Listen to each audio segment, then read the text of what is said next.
hurricanes, and other stuff after this brief intro.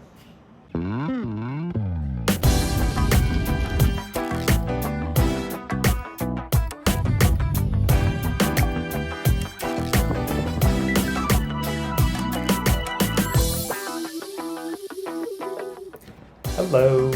It's been a minute. We have some weather to review. End of September got a little interesting. We've been paying attention to the Atlantic and the tropics and all that exciting stuff. To give you a quick little roadmap for today's episode, starting off with a couple life updates and a couple show updates. I'll put in the time that goes to when I actually start talking about the weather. So if you don't care about my life or this show, you can just go straight to the content you actually care about. Doesn't hurt my feelings, but I'm still going to talk about those things anyways. So a couple updates after that. We'll get to the tropical Atlantic. Hurricane Humberto and Hurricane Imelda doing their thing. Had a little dance for a little bit there at the end of September. You might have heard Fujiwhara Effect getting thrown around. Pretty rare and exciting stuff. We'll dive into that a little bit, and then we'll wrap up talking about the outlook for the month of October, because it's now October. It's spooky season, which is hard to believe. Means Christmas is less than 3 months away, by the way, but don't tell the pumpkin spice people. They get a little upset if you bring up Christmas in October. I'm bringing up Christmas in October. So yeah, quite a bit to cover. So I'll start off with the life updates, because it's been a little bit. Last episode is back in May. Had a very busy summer. Didn't really have extra time to record. There was other stuff we won't talk about, but started grad school, which is pretty exciting, down at Florida State now. That's the next step in the journey. Graduated from Ohio State back in May. Spent the summer back home in Virginia, was working quite a bit, and now we are down in the South in Virginia. Not in Virginia, we're in Florida. It's a very different climate than what I'm used to, which has been interesting to get used to, because the last 3 years at school, I spent 9 months out of the year in Ohio, which gets a little chilly I'd say a little more than chilly. It gets a little cold in the winter time. But then I'd be back home in Virginia, and that's where I've lived. The majority of my life is in Virginia, so I'm used to that kind of a climate. So this is the first time now that I've lived in the South for an extended period. And I can tell you, for the little over a month I've been down here, holy smokes, humidity in Florida is no joke. I'm not a fan of stepping outside and immediately starting to sweat. I think that's just a miserable life. And apparently now that's going to be my life for the next 2 years. Can't wait. But in all seriousness, it's going well. I'm excited to be down here. Excited to see what comes of that. So that's it with my life. Nothing else that you need to know. Next up would be updates with the show. Again, as I apologize, haven't published since late May. That was the last time that went out, and then things got very busy. So it's probably going to be a little sporadic here to close out this year. Again, while trying to figure out how this is all going to work and trying to maintain decent quality with what I'm putting out. Especially too, I'm still trying to hammer down a better format for the show. I'm thinking about maybe introducing seasons to better organize it.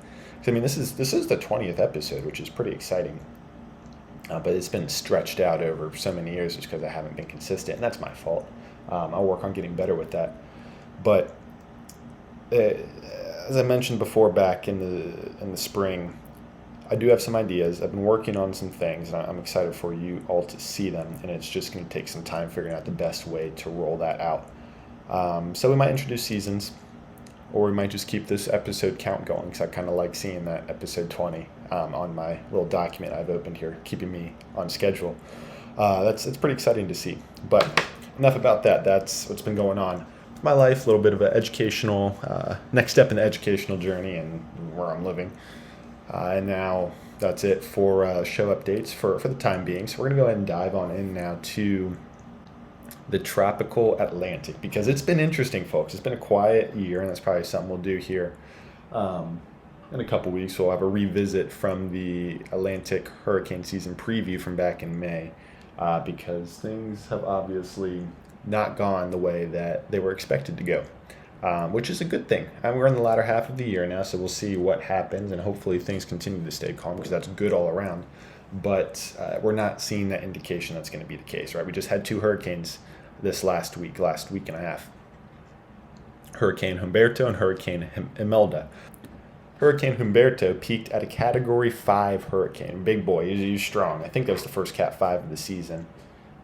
Third hurricane, first Cat 5 hurricane of the season. And he stayed out to sea, threaded the needle between the East Coast and Bermuda, really just brought some surf to the East Coast and to the islands of Bermuda. Didn't do a whole lot, but the story comes about at the same time that he developed and was doing his thing and intensifying into that monster of a storm. Speaking of which, there are some amazing images from the ISS that I just remembered that I'm going to edit in, so for those watching, you can see that. But next to him, there was a twin, you could say, right? Born around the same time, give or take another day or two, Hurricane Imelda. She was very interesting, and her presence made the fact that we had two hurricanes at the same time very interesting given their proximity to each other. So Hurricane Imelda, she peaked at a Category 2, significantly weaker, but still a decent-sized storm. I know we'll get to that in just a moment. And pretty much her primary impacts were bringing some rough surf to the east coast of the United States. In addition to, she had a much more direct encounter with Bermuda. No official landfall, but a lot stronger winds and waves and surge were brought to Bermuda thanks to Hurricane Imelda. But what was interesting here is the fact that we had these two hurricanes going on at the same time, Humberto and Imelda. And Humberto was the stronger one. He was a Category 5. Imelda was a Category 2, right? Now, what was interesting is that combination of having that stronger hurricane just out to the east, Humberto's to the east of Imelda. At the same time, there was a cold front that just moved across Conus and was moving out to sea. The two of them kind of worked together to almost keep Imelda from, because originally some of the initial forecasts and cones and track estimates from the models are showing Imelda going into the Carolinas or into Georgia and the Carolinas, which would have been a significant landfall event, and thankfully that did not happen. We can largely thank something called the Fujiwhara Effect. Now, the Fujiwhara Effect gets thrown around in spurts. This is one of those spurts because it's a really cool thing that doesn't happen very often, in which basically two very strong cyclonic features, which is what a hurricane is. It's a type of cyclone. It's a tropical cyclone. If they're close enough in proximity to each other, they start to rotate around a fixed point between them, which is crazy. It's kind of like, no, I was going to say it's like the moon and the earth, but it's not like an orbit because they are both rotating around each other, whereas the moon's only rotating around the earth. But they're both rotating around each other. It's a really cool thing, but because of that, with where Humberto was positioned slightly to the northeast of where Imelda was, he was able, as they started their little rotation, their waltz, if you will, the Fujiwhara Waltz, their dance, that helped bring Imelda out and around and out to sea, helping to take her away from the coast and preventing that landfall, in addition to the other synoptic pattern that was there as well. But this is a major contributing factor to the fact that we did not have a landfalling hurricane from these two pretty strong hurricanes. And we can thank the Fujiwhara Effect, which is an incredible thing to see because you don't see it very often. And you can tell I'm excited about it, as are many other meteorologists, because it's a rare thing to see. And I mean, it wasn't like the full Fujiwhara Effect where they would rotate and eventually collide and basically kill each other or strengthen. One would absorb the other. That didn't happen. This is like a partial Fujiwhara where we could see that rotation. They both adjusted their axes accordingly due to the presence of the other one, which is a really, really cool and rare thing to see. Now, I mentioned they got close together. They were within 467 miles of each other. 467 miles of each other. They were close. It's one of the closest.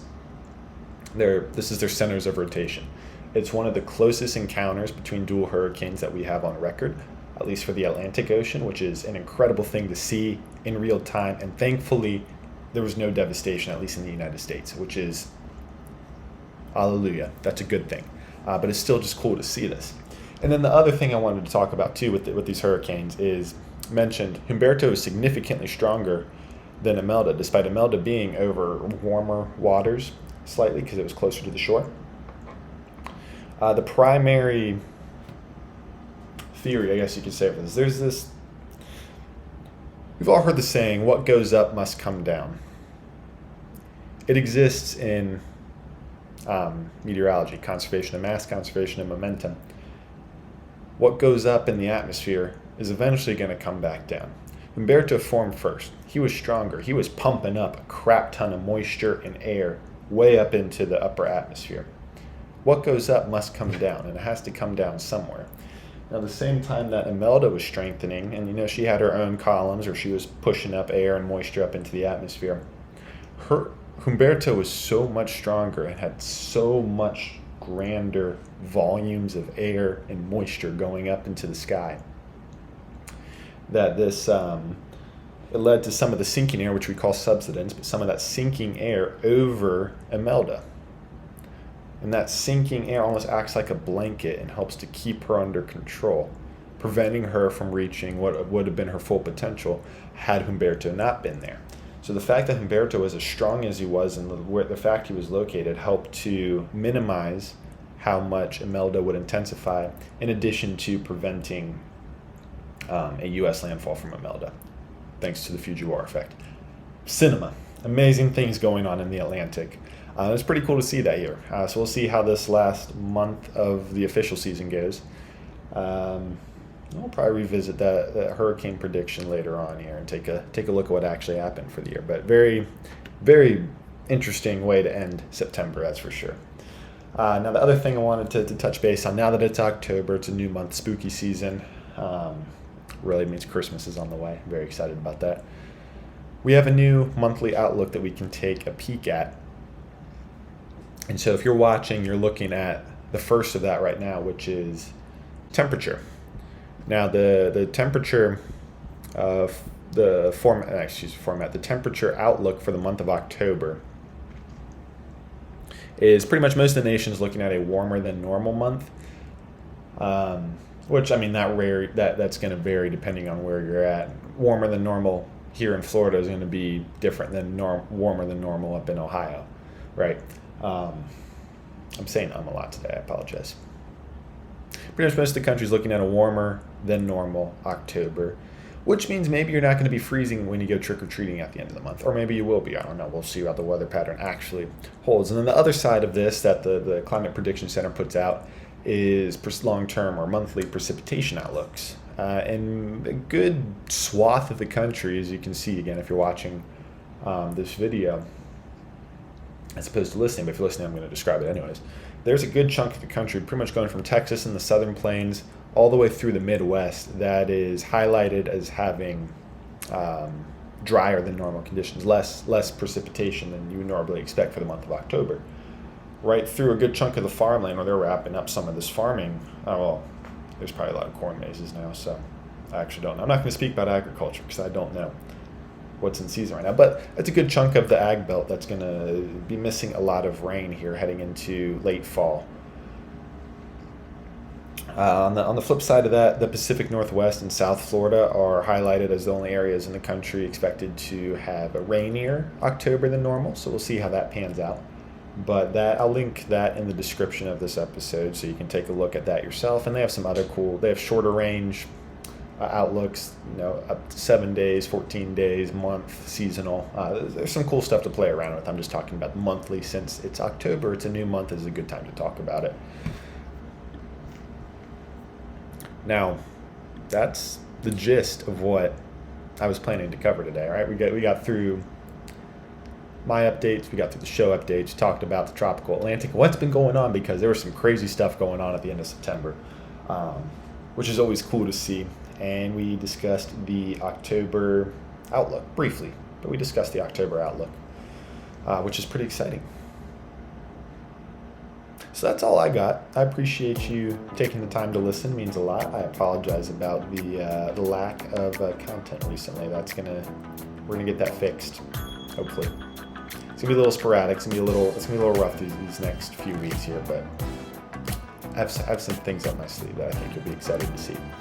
As always, take care. Happy October. Go get pumpkin flavored stuff before all the peppermint stuff comes in, because it's coming. And I will catch you next time.